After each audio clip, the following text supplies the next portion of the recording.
নমস্কাৰ স্বাগতম এয়া হৈছে সুপাৰ প্ৰাইম ষ্টুডিঅ'ত মই প্ৰাঞ্জল দিল্লীত সিলমোহৰ লাগিল কংগ্ৰেছ অজাপৰ আসন বুজাবুজিত ধেমাজি সমষ্টি অজাপক এৰি দিব কংগ্ৰেছে বৰাক অথবা নামনিটো এখন সংখ্যালঘু আসন পাব অজাপয় বিলাসীপাৰা অথবা দক্ষিণ কৰিমগঞ্জ সমষ্টি লাভ কৰিব অজাপয় দিল্লীত সিলমোহৰ লাগিল কংগ্ৰেছ অজাপৰ আসন বুজাবুজিত ধেমাজি সমষ্টি অসম জাতীয় পৰিষদক এৰি দিব কংগ্ৰেছে বৰাক অথবা নামনিটো এখন সংখ্যালঘু আসন পাব অজাপয় বিলাসীপাৰা অথবা দক্ষিণ কৰিমগঞ্জ সমষ্টি লাভ কৰিব অসম জাতীয় পৰিষদে আমাৰ সতীৰ্থ বিক্ৰম বৰা ফোন লাইনত আছে বিক্ৰম আৰু কি অধিক তথ্য আছে আপোনালোকৰ প্ৰাঞ্জল প্ৰথম কথা হৈছে কালিৰ দিনটোত অসম জাতীয় পৰিষদৰ নেতৃত্ব লুৰিণজ্যোতি গগৈ চিত্ৰৰঞ্জন বসুমতাৰী ৰাজেন গোহাঁই কে এন চৌধুৰী তেওঁলোকে নতুন দিল্লীলৈ গৈছিল এআইচিচিৰ নেতৃত্বক সাক্ষাৎ কৰিবলৈ আৰু কালিয়ে তেওঁলোকে এআইচিচিৰ নেতৃত্বক সাক্ষাৎ কৰিলে আৰু তেওঁলোকৰ প্ৰধান সমস্যাটো হৈছিল যে এপিচিচি লেভেলতেই অসম জাতীয় পৰিষদৰ সৈতে আসন বুজাবুজি সম্পন্ন হৈ গৈছিল কিন্তু এগৰাকী শীৰ্ষ নেতাৰ বাবে ধেমাজিৰ আসনখনক লৈ কিছু তেওঁলোকৰ সমস্যা আহি পৰিছিল এগৰাকী এপিচিচিৰ শীৰ্ষ নেতাই বিচাৰে যে ধেমাজিৰ আসনখন কংগ্ৰেছৰ হাততে ৰাখিব লাগে কংগ্ৰেছে নিজেই নিৰ্বাচন খেলিব লাগে সেই শীৰ্ষ নেতাগৰাকীৰ নিজৰ এগৰাকী পছন্দৰ প্ৰাৰ্থী আছে যিগৰাকী প্ৰাৰ্থীয়ে 2021 চনতো প্ৰতিদ্বন্দ্বিতা কৰিছিল কিন্তু সেই ধেমাজি সমষ্টিত 2021 চনত অজাপৰ চিত্ৰৰঞ্জন বসুমতাৰীয়ে প্ৰাৰ্থীত্ব আগবঢ়াইছিল আৰু চিত্ৰৰঞ্জন বসুমতাৰী কিন্তু দ্বিতীয় স্থানত আছিল অৰ্থাৎ 57,000 ভোট লাভ কৰিবলৈ সক্ষম হৈছিল আৰু এই যিটো সমস্যা ধেমাজি সমষ্টিৰ আসনখনক লৈ যিটো সমস্যা হৈছিল সেই সমস্যাটোক লৈ অসম জাতীয় পৰিষদ আৰু এই যিটো কংগ্ৰেছৰ মাজত আসন বুজাবুজি এই বিষয়টো এআইচিচি লেভেলত পাইছিল গৈ আৰু কালিৰ দিনটোত এআইচিচিৰ ওচৰলৈ গৈছিল নতুন দিল্লীলৈ অসম জাতীয় পৰিষদৰ নেতৃত্ব গৈছিল তাৰ পাছতে এআইচিচিৰ নেতৃত্বই অসম জাতীয় পৰিষদৰ নেতৃত্বক সাক্ষাৎ কৰিলে আৰু এই মুহূৰ্তত খবৰ আহিছে যে এআইচিচিৰ নেতৃত্বৰ ইতিমধ্যে ইংগিত দিছে যে ধেমাজিৰ সমষ্টিটো ধেমাজিৰ আসনখন অসম জাতীয় পৰিষদক এৰি দিব আৰু ধেমাজি সমষ্টিত অসম জাতীয় পৰিষদৰ প্ৰাৰ্থী হ'ব নৰেন পাউ এই মুহূৰ্তত ধেমাজি সমষ্টিৰ প্ৰাৰ্থী হ'ব ইয়াৰ উপৰি আন এটা খবৰ আছে যে অসম জাতীয় পৰিষদে সংখ্যালঘু সমষ্টিৰ আৰু এখন আসন বিচাৰি আছিল যিহেতু বিনাকান্দি আসনখন ইতিমধ্যে অসম জাতীয় পৰিষদক দিয়া হৈছে আৰু এখন আসন বৰাকত নাইবা তেওঁলোকে নামনি অসমত বিচাৰি আছিল মই আসন দুখনৰ কথা আপোনাক কৈ দিছো যে দক্ষিণ কৰিমগঞ্জৰ যিখন আসন সেই দক্ষিণ কৰিমগঞ্জৰ আসনখন আৰু নামনি অসমৰ ধুবুৰী জিলাখনৰ বিলাসীপাৰা যিখন আসন সেই আসনখন বিচাৰি আছিল আৰু এই মুহূৰ্তত এআইচিচি নেতৃত্ব হৈমান হৈছে যে বিলাসীপাৰা নাইবা দক্ষিণ কৰিমগঞ্জ যিকোনো এখন আসন অসম জাতীয় পৰিষদক এৰি দিব অৰ্থাৎ অসম জাতীয় পৰিষদে কংগ্ৰেছৰ পৰা 12ৰ পৰা 13খন আসন এই মুহূৰ্তত লাভ কৰিবলৈ সক্ষম হ'ব শেষ মুহূৰ্তত হয়তো অসম জাতীয় পৰিষদে কিন্তু এই যিখন দ্বিতীয়খন আসন এআইচিচি নেতৃত্বই দিছে এই দক্ষিণ কৰিমগঞ্জৰ আসনখনতেই প্ৰতিদ্বন্দ্বিতা আগবঢ়াব কাৰণ আজিৰ পৰা 6টা মাহ পূৰ্বেই দক্ষিণ কৰিমগঞ্জৰ এগৰাকী শক্তিশালী নেতাৰ যিসকল সমৰ্থক আছে সেই সমৰ্থকসকলে অসম জাতীয় পৰিষদত যোগদান কৰি থৈছিল আৰু কিন্তু নেতাগৰাকীয়ে যোগদান কৰা নাই আৰু টিকট ফাইনেল হলে নেতাগৰাকীয়ে যোগদান কৰাৰ কথা আছিল গতিকে দক্ষিণ কৰিমগঞ্জৰ আসনখন যদিহে লুৰিণজ্যোতি গগৈ ফাইনেল কৰে তেনেহলে সেই শক্তিশালী নেতাগৰাকীও যোগদান কৰিব আৰু তাৰ পাছত দক্ষিণ কৰিমগঞ্জত অসম জাতীয় পৰিষদে প্ৰতিদ্বন্দ্বিতা আগবঢ়াব প্ৰাঞ্জল ধন্যবাদ জনাইছো বিক্ৰম এইখিনি তথ্যৰ বাবে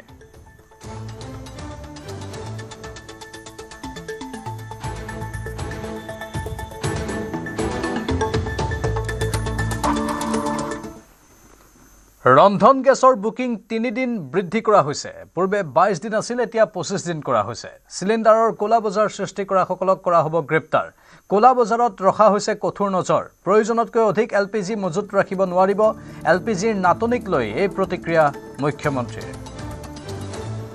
নিৰ্ধাৰণ কৰিছে আগত 22 দিন আছিল এতিয়া 25 দিন কৰিছে যোৱাকালি মুখ্য সচিবে ডিচিসকলৰ লগত কথা পাতিছে কোনোবা জাগাত যদি আগতকৈ বেছি এলপিজি কোনোবাই ক্ৰয় কৰিছে আমি তাত ব্যৱস্থা ল'ম যেনেকৈ আজি আমি নগাঁৱৰ ঢিঙত দেখিছোঁ যে যোৱা 10 দিনত ঢিঙত বহুত বেছি এলপিজি ক্ৰয় কৰা হৈছে এতিয়া ডিচি নগাঁও ঢিঙত গৈছে জানিবৰ বাবে যে কিয় অভাৰ পাৰ্চেজ হৈছে অৰ্থাৎ কলা বজাৰ যাতে সৃষ্টি নহয় তাৰ বাবে ইতিমধ্যে আমাৰ জিলা আয়ুক্তসকল কামত নামি পৰিছে আৰু যোৱাকালি চিফ ছেক্ৰেটাৰীয়ে নিজে সব ডিচিৰ লগত কথা পাতিছে আৰু ময়ো অহাকালি সকলো ডিচিৰ লগত কথা পাতিম যাতে প্ৰয়োজনীয়তকৈ কোনেও বেছিকৈ এলপিজি কলা বজাৰৰ কাৰণে নিকিনে কাৰণ গোটেই পৃথিৱীখনেই এলপিজিৰ সংকটত আছে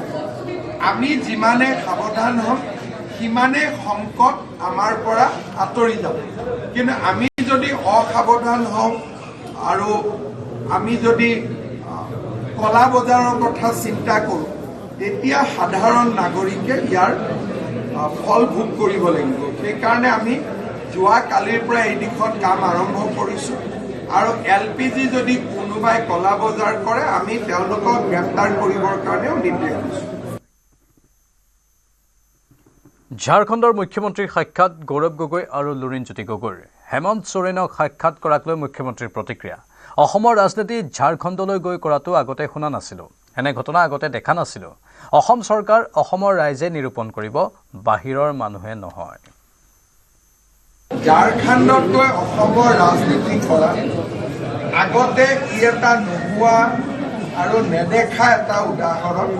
কিন্তু যিহেতু বিশদভাৱে এই আলোচনাসমূহৰ বিষয়ে মই নাজানো, গতিকে আজি মই কমেণ্ট দিব খোজা নাই। কিন্তু এটা কথা মই ক'ব পাৰোঁ যে অসমৰ চৰকাৰ অসমৰ ৰাইজে নিৰূপণ কৰিব, ভাৰতৰ আন ৰাজ্যৰ পৰা অসম কেতিয়াও পৰিচালনা হ'ব নোৱাৰে। মেঘালয়ৰ তুৰাত আবদ্ধ তামোলপুৰৰ 11জন শ্ৰমিক। তুৰাত নিৰাপত্তাহীনতাত ভুগিছে 11 শ্ৰমিক। ফোনযোগে পৰিয়ালক শ্ৰমিককেইজনে জনাইছে সহায়ৰ আহ্বান। তুৰাত সৃষ্টি হোৱা অপ্ৰীতিকৰ পৰিস্থিতিৰ বাবে আবদ্ধ শ্ৰমিকসকল। গোষ্ঠীগত সংঘৰ্ষৰ বাবে তুৰাত সৃষ্টি হৈছে অপ্ৰীতিকৰ পৰিস্থিতি। শ্ৰমিককেইজনক সুকলমে উদ্ধাৰ কৰিবলৈ মুখ্যমন্ত্ৰীলৈ আহ্বান পৰিয়ালৰ। তুৰাত আবদ্ধ হৈ আছে তামোলপুৰৰ ৰঞ্জিত তালুকদাৰ, উদয় দাস, হৰকুমাৰ দাস, আকাশ দাস, সুকুমাৰ দাস, অনিল দাস, সহদেৱ দাস, প্ৰাণজিৎ দাস, মদন বিশ্বাস, অমৰ বিশ্বাস আৰু ৰূপম বিশ্বাস নামৰ 11জন শ্ৰমিক।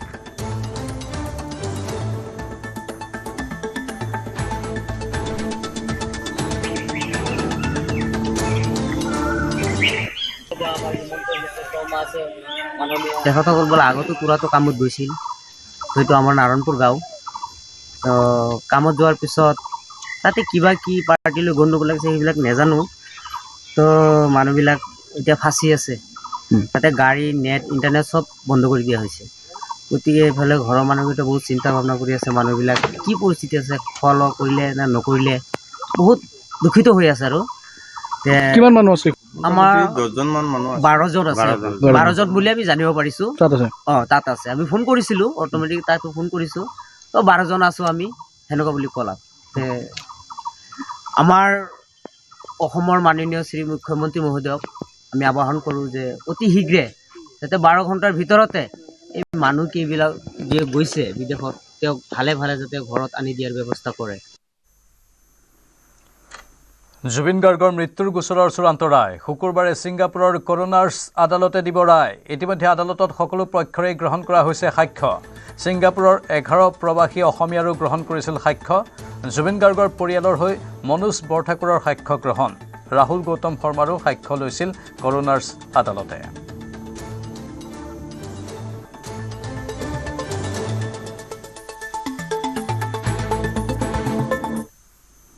বৰপেটা চিকিৎসা মহাবিদ্যালয়ৰ নামৰ পৰা ফখৰুদ্দিন আলী আহমেদৰ নাম বাদ দিয়াক লৈ বিধায়ক চেয়াৰমান আলীৰ প্ৰতিক্ৰিয়া।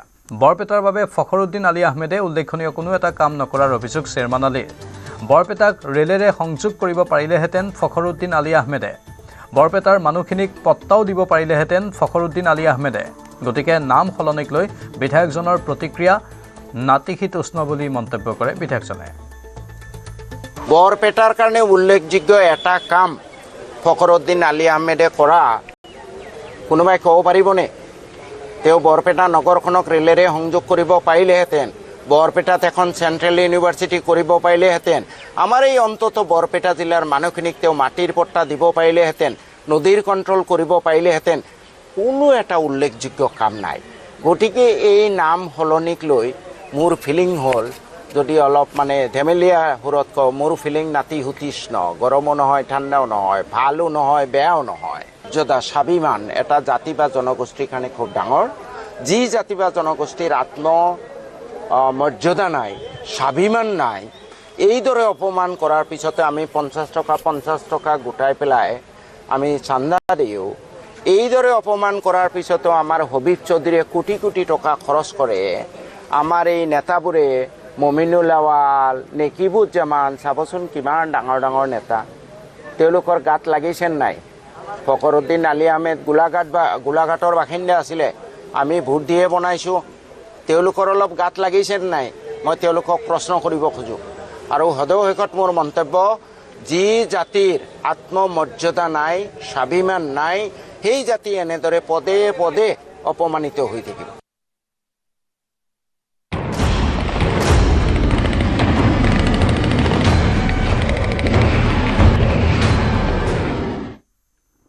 পেট্ৰলিয়ামজাত সামগ্ৰীৰ বাবে ভাৰতক অনুৰোধ কেইবাখনো দেশৰ ভাৰতৰ শৰণাপন্ন বাংলাদেশ শ্ৰীলংকা মালদ্বীপ বিদেশ মন্ত্ৰালয়ৰ মুখপাত্ৰ ৰণধীৰ জয়ছোৱালে জনালে এই কথা মধ্যপ্ৰাচ্যৰ যুদ্ধৰ ফলত বিশ্বৰ ইন্ধন যোগানত জন্মিছে ব্যাঘাত বাংলাদেশে পেট্ৰল আৰু ডিজেলৰ তীব্ৰ অভাৱৰ সন্মুখীন হৈছে অতিৰিক্ত যোগানৰ অনুৰোধ জনোৱাৰ সমান্তৰালভাৱে ভাৰতৰ পৰা ডিজেলৰ যোগান লাভ কৰিছে বাংলাদেশে refined petroleum products, especially to our neighborhood. We have received a request from the government of Bangladesh for supply of diesel, which is being examined. Given our people-centric and development-oriented approach to relations with Bangladesh, we have been supplying diesel from Numaligarh refinery since 2007 through various modes, which includes waterways, rail, and later through the India-Bangladesh Friendship Pipeline. A sale purchase agreement was signed in October 2017 between Numaligarh Refinery and Bangladesh Petroleum Corporation for supply of high-speed diesel on mutually agreed terms. It bears mention that whilst diesel exports to Bangladesh have largely continued since 2017, India's refining capacity, our own requirements and diesel availability will be factored in while taking decisions.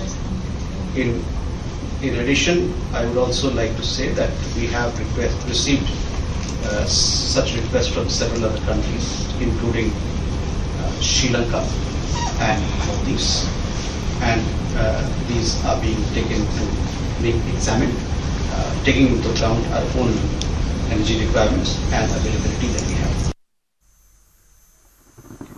Hormuz প্ৰণালীৰে ভাৰতলৈ অহা খাৰুৱা তেলবাহী জাহাজৰ চলাচলত অনুমতি দিবলৈ বাধ্য হ'ল ইৰাণ ভয়ংকৰ যুদ্ধৰ মাজতে মুম্বাই বন্দৰত লংগৰ পেলালে অপৰিশোধিত তেলবাহী টেংকাৰে 1,35,335 মেট্ৰিক টন খাৰুৱা তেল কঢ়িয়াই আনিলে চেনলং সুৱেজমেক্সে অৱশেষত স্বস্তি হৰমুজ প্ৰণালীয়েদি ভাৰতৰ জাহাজ চলাচলত অনুমতি ভয়ংকৰ যুদ্ধৰ মাজতে সৌদি আৰবৰ পৰা মুম্বাই বন্দৰত লংগৰ পেলালে অপৰিশোধিত তেলবাহী টেংকাৰে নৰেন্দ্ৰ মোদীৰ কূটনীতিত নতি স্বীকাৰ কৰি হৰমুজ প্ৰণালীয়েদি ভাৰতলৈ অহা খাৰুৱা তেলবাহী জাহাজৰ চলাচলত অনুমতি দিবলৈ বাধ্য হ'ল ইৰাণ ভাৰতৰ বিদেশ মন্ত্ৰী এছ জয়শংকৰ আৰু ইৰাণৰ বিদেশ মন্ত্ৰী আব্বাছ আৰাগাছীৰ আলোচনাৰ পাছতে বৰফ গলিল হৰমুজ প্ৰণালী 1 মাৰ্চত সৌদি আৰবৰ ৰাজতান্দুৰা বন্দৰত অপৰিশোধিত তেল বুজাই হৈছিল চেনলং সুৱেজমেক্স টেংকাৰত 1,35,335 মেট্ৰিক টন অপৰিশোধিত তেল কঢ়িয়াই দুদিন পিছত যাত্ৰা আৰম্ভ কৰিছিল জাহাজখনে ভাৰতীয় কেপ্টেইন সুখান সিং সান্ধুৰ পৰিচালনাত আগবাঢ়ি আহিছিল জাহাজখন মেৰিটাইম ট্ৰেকিং ডেটাৰ মতে 8 মাৰ্চত হৰমুজ প্ৰণালীত ধৰা পৰিছিল চেনলং সুৱেজমেক্স টেংকাৰৰ অৱস্থিতি তাৰ পাছতে যোগাযোগ বিচ্ছিন্ন হৈছিল মুম্বাই অভিমুখী জাহাজখনৰ তুমুল বোমা বৰ্ষণৰ পৰা জাহাজখন ৰক্ষা কৰিবলৈ মাছ সাগৰত কেপ্টেইনে বন্ধ কৰি দিছিল ট্ৰেকিং সিস্টেম গো ডাৰ্ক মোডত ক্ষেপণাস্ত্ৰ ৰকেট আৰু ড্ৰোন আক্ৰমণৰ সৈতে লুকাভাকু খেলি আগবাঢ়িছিল চেনলং সুৱেজমেক্স টেংকাৰ 3 দিনৰ লুকাভাকুৰ পাছত আৰৱ সাগৰত দেখা গ'ল লাইবেৰিয়াৰ পতাকা উৰি থকা জাহাজখন সকলো উৎকণ্ঠাৰ অন্ত পেলাই বুধবাৰে দুপৰীয়া 1 বজাত মুম্বাই বন্দৰত লংগৰ পেলালে 1,35,335 মেট্ৰিক টন খাৰুৱা তেল কঢ়িয়াই অনা চেনলং সুৱেজমেক্সে सेनलॉन्ग ये बड़ा तेलवाहक जहाज है जो ईरान से होते हुए सीधे भारत पहुंचा है और आपको बताना चाहेंगे ये जहाज जो है वो स्टेट ऑफ हॉर्मस यानी जो सबसे संवेदनशील इलाका था समुद्री इलाका था उसको पार करते हुए ये जहाज जो है वो भारत पहुंचा है ইজৰাইল আৰু আমেৰিকাৰ আক্ৰমণৰ পাছত ইৰাণে বন্ধ কৰি ৰাখিছে হৰমুজ প্ৰণালী বিশ্ব বাণিজ্যৰ অন্যতম গুৰুত্বপূৰ্ণ সামুদ্ৰিক পথ বন্ধ হৈ থকা বাবেই পাৰস্য উপসাগৰীয় অঞ্চলত আবদ্ধ হৈ পৰিছে 28খন জাহাজ। হৰমুজ প্ৰণালীৰ পশ্চিমে 24খন জাহাজ থকাৰ বিপৰীতে পূবত আছে আন 4খন জাহাজ। মুঠ 28খন জাহাজৰ সুৰক্ষাৰ লগতে 778গৰাকী নাবিক আৰু কৰ্মচাৰীৰ প্ৰাণ ৰক্ষা সুনিশ্চিত কৰিছে ভাৰতৰ বিদেশ মন্ত্ৰালয়ে। প্ৰধানমন্ত্ৰী নৰেন্দ্ৰ মোদীৰ কূটনীতিৰ বলত আবদ্ধ হৈ থকা 28খন জাহাজে ভাৰতীয় বন্দৰত লংগৰ পেলালেই অভাৱ নোহোৱা হ'ব খাৰুৱা তেলৰ। Bureau report, news 18, Assam North east.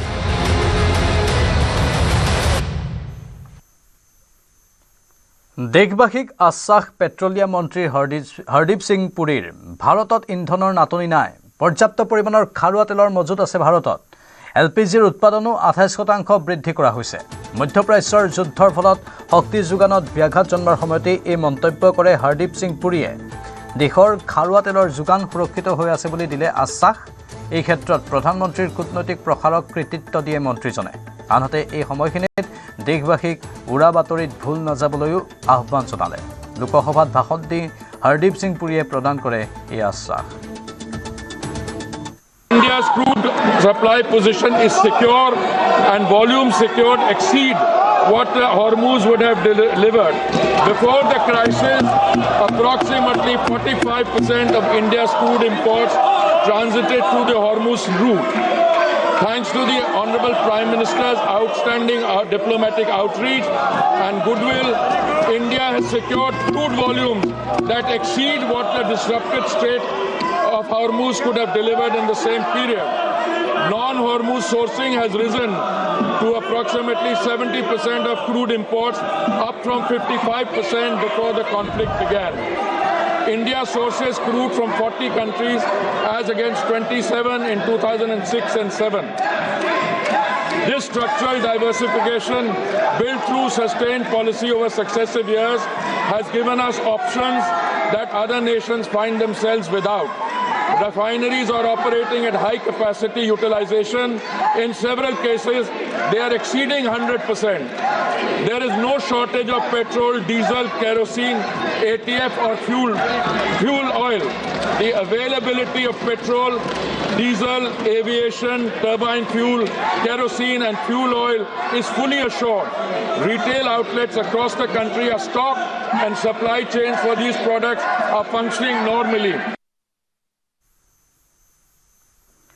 মধ্যপ্ৰাচ্যৰ যুদ্ধৰ অন্ত কেৱল মোদীয়েহে পেলাব পাৰিব। ট্ৰাম্পে মোদীক ফোন কৰি মধ্যস্থতা বিচৰাৰ প্ৰয়োজন আহি পৰিছে। কাৰণ মোদীৰ ইজৰাইল আৰু ইৰাণ উভয়ৰে সৈতে ভাল সম্পৰ্ক আছে। এয়া আমাৰ কথা নহয়, এই কথা ক'লে আমেৰিকাৰ অৱসৰপ্ৰাপ্ত কৰ্ণেল ডগলাছ মেকগ্ৰেগৰে ট্ৰাম্পক দিলে মোদীৰ সৈতে কথা পতাৰ পৰামৰ্শ। উত্তেজনা আৰু অধিক বৃদ্ধি পালে পৰিস্থিতিয়ে একাধিক বিপদ কঢ়িয়াই অনাৰ শংকা প্ৰকাশ কৰিছে অৱসৰপ্ৰাপ্ত কৰ্ণেলজনে। তেনে পৰিস্থিতি হোৱাৰ পূৰ্বেই ট্ৰাম্পক মোদীৰ সৈতে কথা পতাৰ আহ্বান জনালে কৰ্ণেলজনে। এক সাক্ষাৎকাৰত আমেৰিকান সেনাৰ অৱসৰপ্ৰাপ্ত কৰ্ণেলজনে কৰে এই মন্তব্য। প্ৰধানমন্ত্ৰী মোদীক মধ্যস্থতাকাৰী হিচাপে ৰাখি যুদ্ধৰ অৱসান ঘটোৱাৰ আহ্বান মেকগ্ৰেগৰৰ।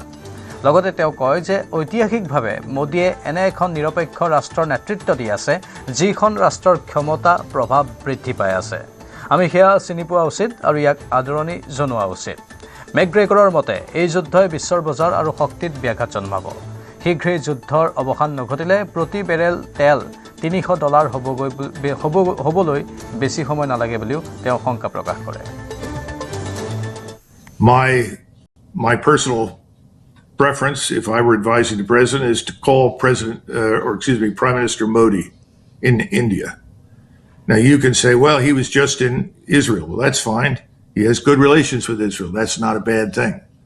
He also has good relations with Iran. He's never been an enemy of the Iranian people. Neither are the Shiite Iranians his enemy. And he knows that. And he has reasonable relations with the Chinese. They have their differences up in the mountains, in the Himalayas, the Hindu Kush, and that is a legacy of British colonialism. But my point is that he's historically leading a neutral state, and a neutral state that is growing in stature, in power, in influence and importance. We should recognize that and welcome it, not treat it as a problem. And I think if President Trump talked to him and said, look, we need to end this. ভাৰতত উপস্থিত কাটাৰত থকা 700 ভাৰতীয় কাটাৰ এয়াৰৱেজৰ 2খন বিমানেৰে ভাৰতত উপস্থিত প্ৰবাসী ভাৰতীয়সকল এখন বিমান দিল্লীলৈ যোৱাৰ বিপৰীতে আনখনে অৱতৰণ কৰে মুম্বাই কাটাৰ এয়াৰৱেজে ভাৰতলৈ দৈনিক এখন বা 2খন বিমানৰ চলাচলৰ ব্যৱস্থা কৰিছে উভতি যাব বিচৰাসকলক সহায় কৰাৰ আশ্বাস প্ৰদান কৰিছে দোহাত থকা ভাৰতীয় দূতাবাসে জনায় এই তথ্য দূতাবাসে লগতে জনাইছে যে কাটাৰত থকা ভাৰতীয় নাগৰিকসকলৰ যিসকলে দেশ এৰি যাব বিচাৰে তেওঁলোকৰ হাতত দুটা বিকল্প আছে তেওঁলোকে বৰ্তমান চলি থকা কাটাৰ এয়াৰৱেজৰ সীমিত সংখ্যক বিমানৰ সুবিধা ল'ব পাৰে নাইবা সৌদি বৈধ ভিসা থকাসকলে সালৱা স্থল সীমান্তৰেও কাটাৰৰ পৰা যাব পাৰে যিসকলে কাটাৰ ভ্ৰমণ কৰিবলৈ গৈছিল তেওঁলোকৰ বাবে দূতাবাসে অস্থায়ী ট্ৰেনজিট ভিসাৰ ব্যৱস্থা কৰাত সহায় কৰিছে এই ভিসাসমূহৰ বৈধতা থাকে 96 ঘণ্টাৰ বাবে দূতাবাসৰ ছ'চিয়েল মিডিয়াত শ্বেয়াৰ কৰা লিংকৰ জৰিয়তে ভাৰতীয় নাগৰিকে এই সুবিধাৰ বাবে পঞ্জীয়ন কৰিব পাৰিব ভাৰতীয় নাগৰিকৰ প্ৰয়োজনীয়তা পূৰণৰ বাবে শুকুৰবাৰে আৰু শনিবাৰেও খোলা থাকিব দূতাবাস তৎকাল সেৱাৰ অধীনত জৰুৰী পাছপোৰ্ট নৱীকৰণৰ ক্ষেত্ৰত আগবঢ়োৱা হ'ব সহায়ৰ হাত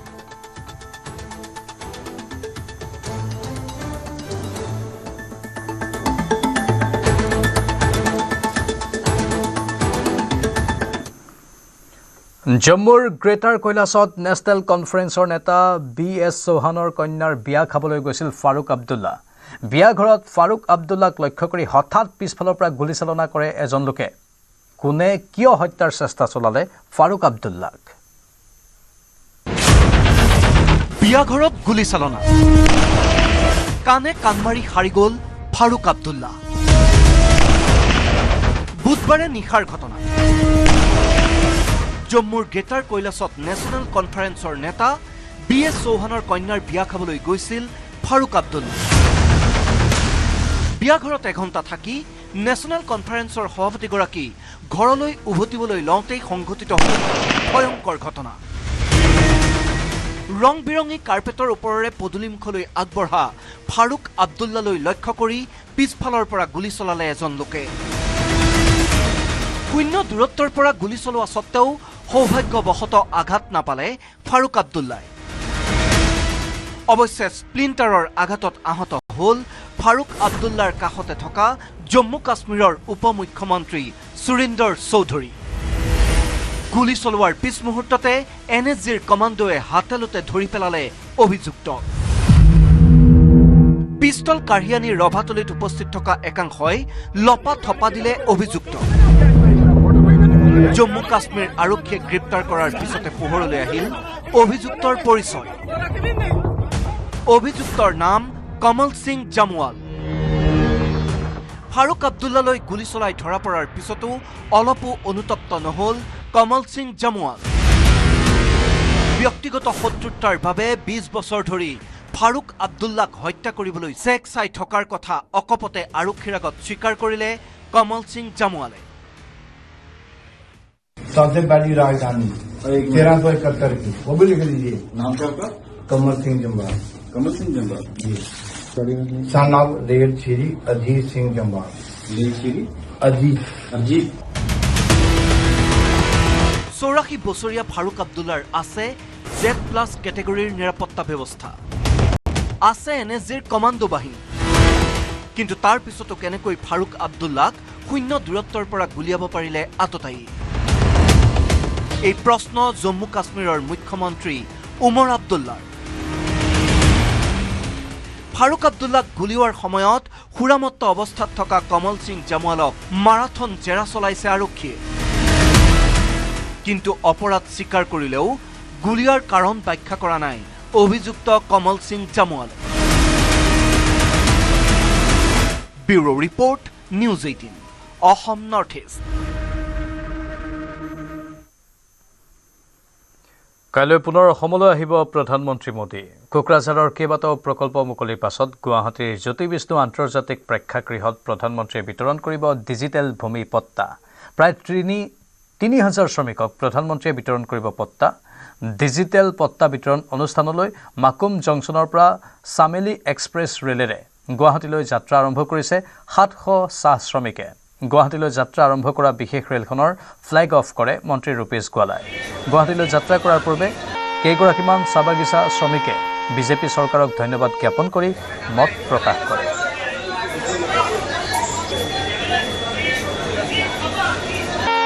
আমাৰ পূৰ্বপুৰুষসকলক ব্ৰিটিছে লৈ আহিছিল আৰু তেওঁলোকে নিজৰ ভেটি, নিজৰ ঘৰ, নিজৰ সম্পত্তি সকলো তাতে এৰি পেলাই আহি অসমত তেখেতসকলে হাবি জংঘল কাটি আজিৰ যি সেউজ পৰিৱেশ ইয়াক নিৰ্মাণ কৰিছিল আৰু আজি 200 বছৰৰো পাৰ হ'ল, কিন্তু তেওঁলোকে নিজৰ যি ঘৰ, এই ঘৰখনক তেওঁলোকে নিজৰ বুলি পেলাই ক'ব পৰা অধিকাৰ তেওঁলোকে পোৱা নাছিলে।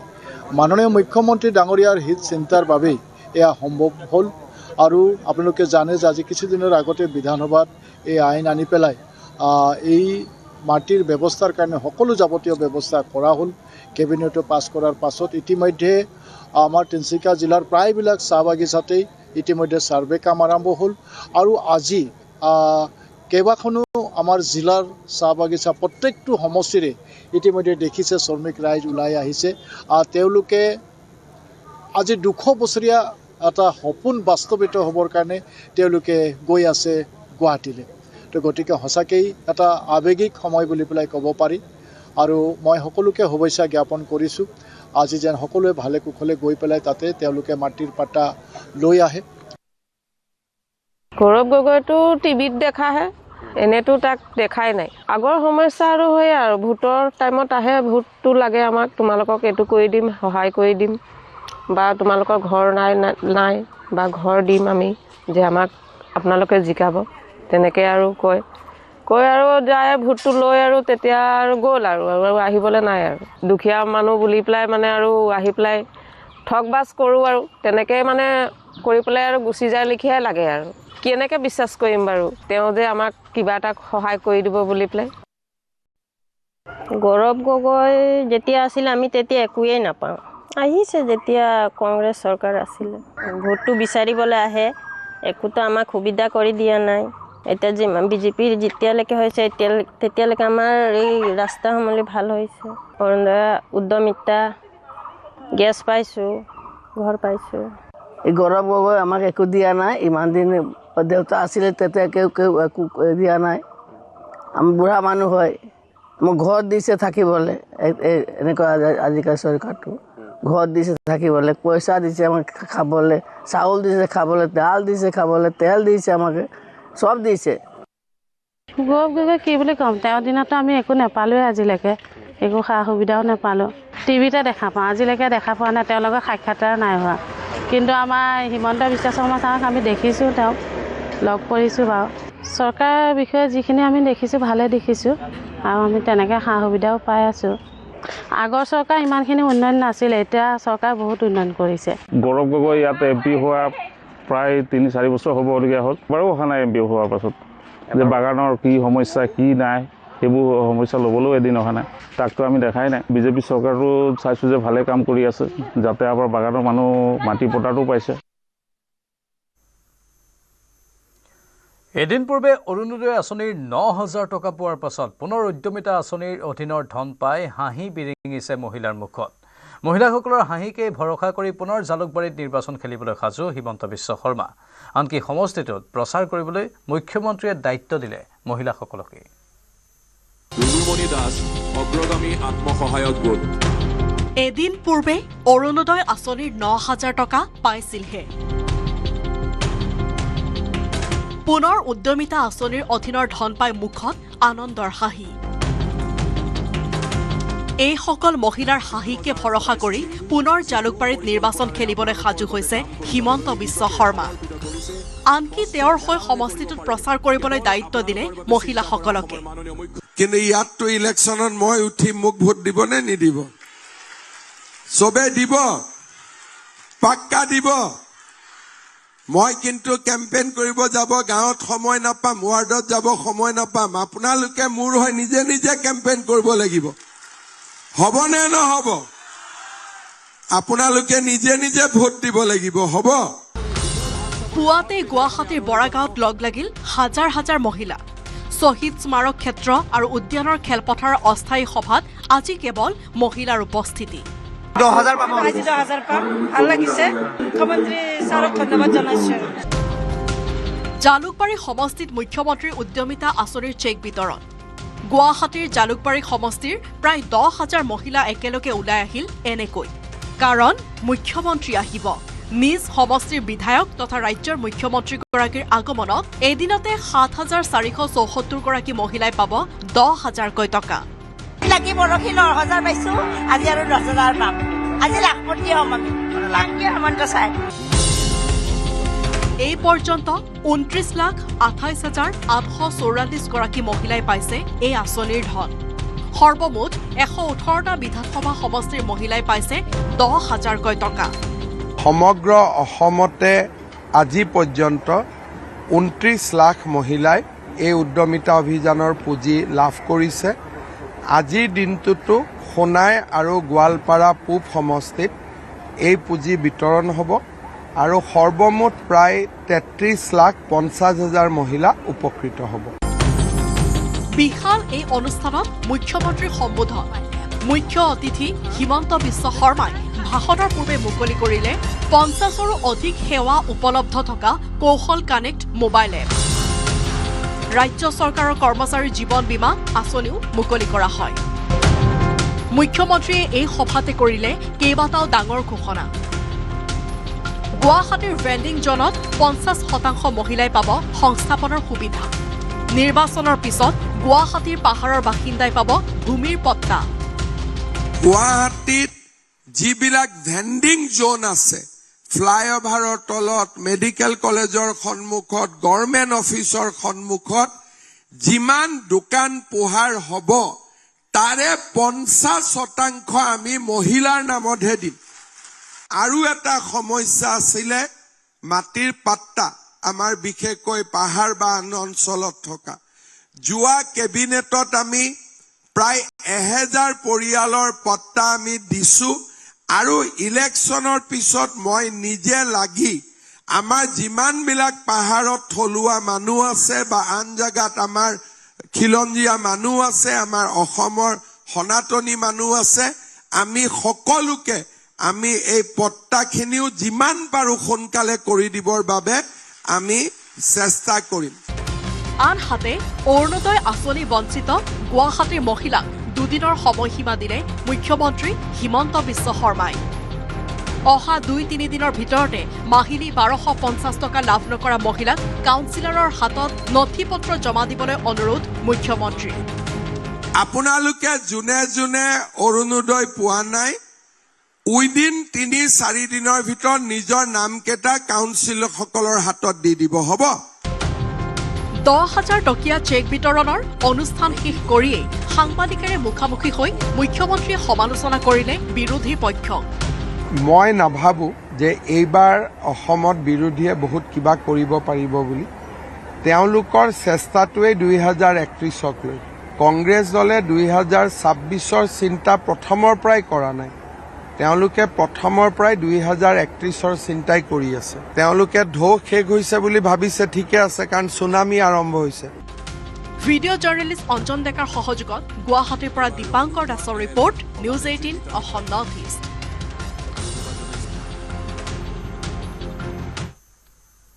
সুপাৰ প্ৰাইমত এইখিনিতে সময় বাণিজ্যিক বিৰতিৰ